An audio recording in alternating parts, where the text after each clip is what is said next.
Welcome back. Here's the oil change video. Let's do this. I'm just putting in some liquid moly 540 synthetic in this man filter. For people who don't know how to do oil changes, I usually like taking the oil cap off first, and then make sure everything up here is okay, and then raise the vehicle. Like, I like to check fluids. They're pretty much full. Belt. I like to check the belt for any cracks or any plain like looseness. There's no cracks, and I already checked it before. It's pretty tight at the belt. So now we can raise the car up. I usually like checking the air filter. I have a cool air intake, so it's better to check at the bottom. Let's raise this car up. Once the car is up in the air, I like to check and make sure nothing's leaking. That is leaking a little bit, so we'll put a new crush gasket on it. There's the air filter. It probably needs to be changed, but I don't know if you can wash it, or I might just get a new one. Looks like there's a coolant leak, and it's coming from, I don't know if you can see it, one of the hoses up there. It's leaking. It just needs a new hose clamp, and it's right there on top of my finger. Right there. It's leaking. Needs a new hose clamp. There is an oil leak, but I don't know where it's coming from. I might just let it get a little bit worse so I can find out where it's coming from. And then once noted everything, I drain the oil. Let's do that right now.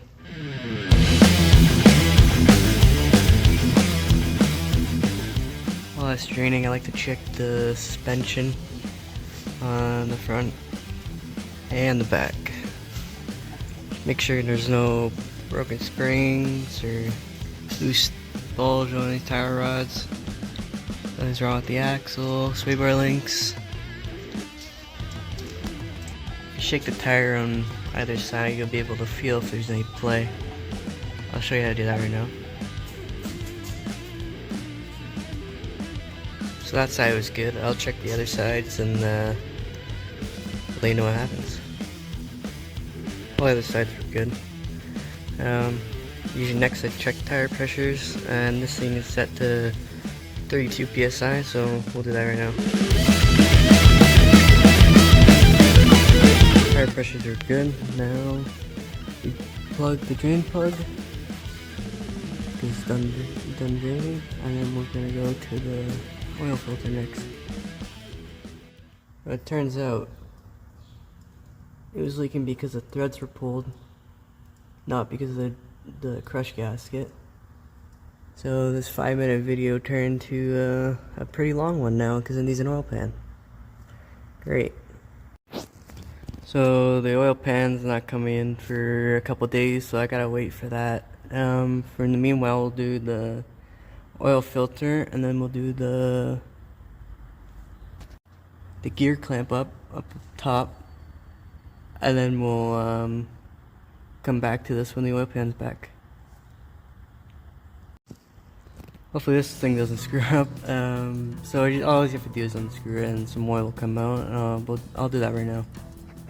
So all you need is a 35 by 36 millimeter socket and a ratchet.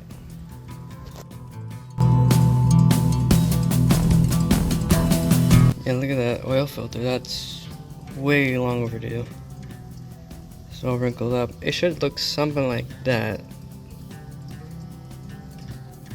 I didn't see any metal shavings or any sparkles, so that's a good sign. So you just take the old O-ring off, the bottom. Okay, it's kind of hard to see it. You throw the new oil filter on, and then you screw the filter back on.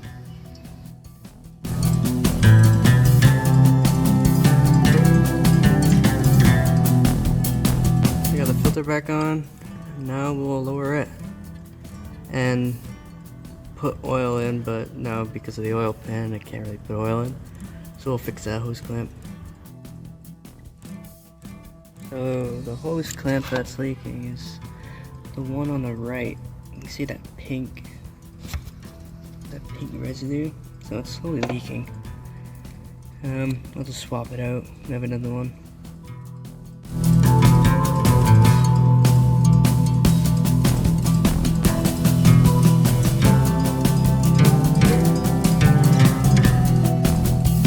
I just ended up tightening it. It was just loose. I'm just gonna clean this up and then I'm gonna wait for that oil pan. It should be coming in a couple days, so we'll continue on then. Okay, we got the oil pan finally in a couple days. Now we're gonna put that in. So first I'm gonna take these two bolts off and then the L housing bolts. There's 3 of them, and then I'll get the ones all the way around the pan.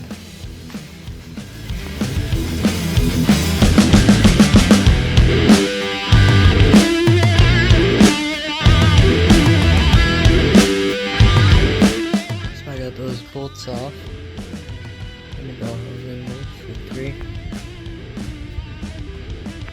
Now we're going to take the oil pan bolts out. There's quite a few.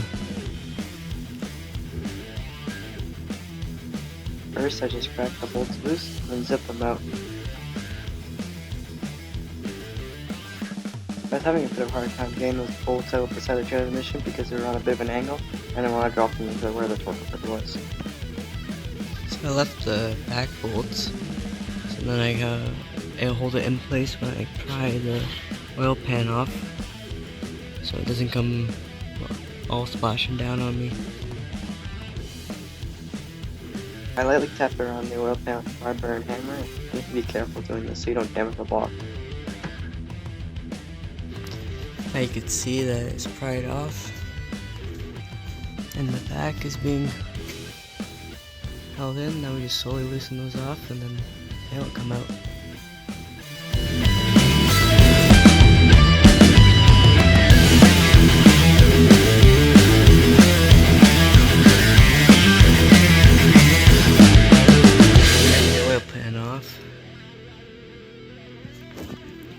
Now it doesn't look like there's any sparkles in there. It's a good sign. Now, that's what's inside the oil pan. Just pick up 2 crankshaft pistons, you can see up there. Now we're just gonna clean up the edges around here where it seals. And then we're gonna put silicone on the new pan. Before putting the new oil pan on, you have to clean the old sealant off.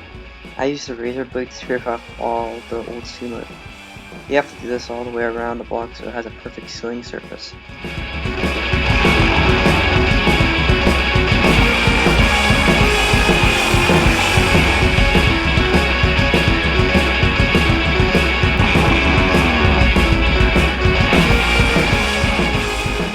I got all the surfaces cleaned up. It looks like there's stuff here, but that's just stained. You just gotta run your finger along it, and as long as it doesn't feel anything on your finger, then it's good. That's like that all the way around. So we're good. Now to put the gasket on the oil pan. When putting the gasket on, you want to put it on the inner side of the bolt hose. You want to have about 2 millimeters to 3 millimeter bead all the way around, according to manufacturer specs. I'm using a brake pad measuring tool roughly see. It's between 2 millimeters to 3 millimeters. It's got the sealant on, the gasket, and we're going to throw it back on the car quickly because we don't want this thing to dry.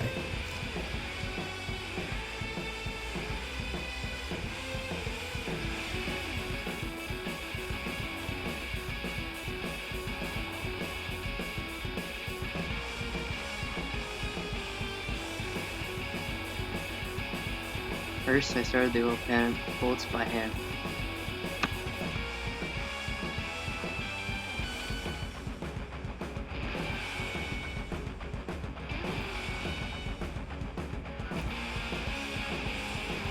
tightened the bolts down, going on the opposite side of each bolt, so it tightened down equally and squashed the gasket equally.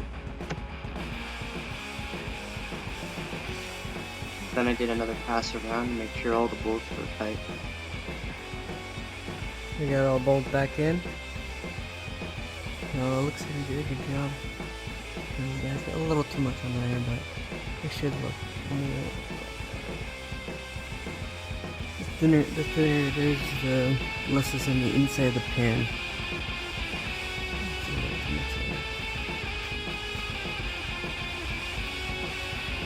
Yeah, it's all in, torque down. Now we gotta wait 30 minutes, let it sit, then we can put some oil in and start it. It calls for 5.5 liters of oil, but I ended up using 6. Okay, it's all filled up now. We're gonna run it and then see if it's leaking.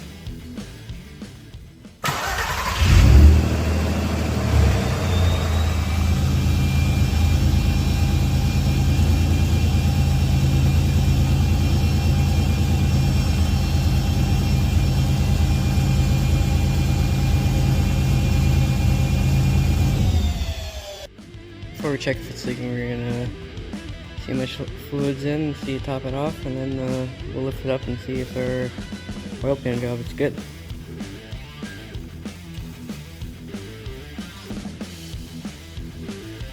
Needs a little bit more oil, just top it off. So I raised it up, it's not leaking.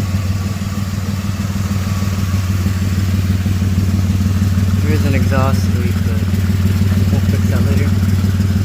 Yeah, looks like a good job to me. I got the oil change done, the unexpected oil pan, and yeah, that's it. Thanks for watching. More to come soon.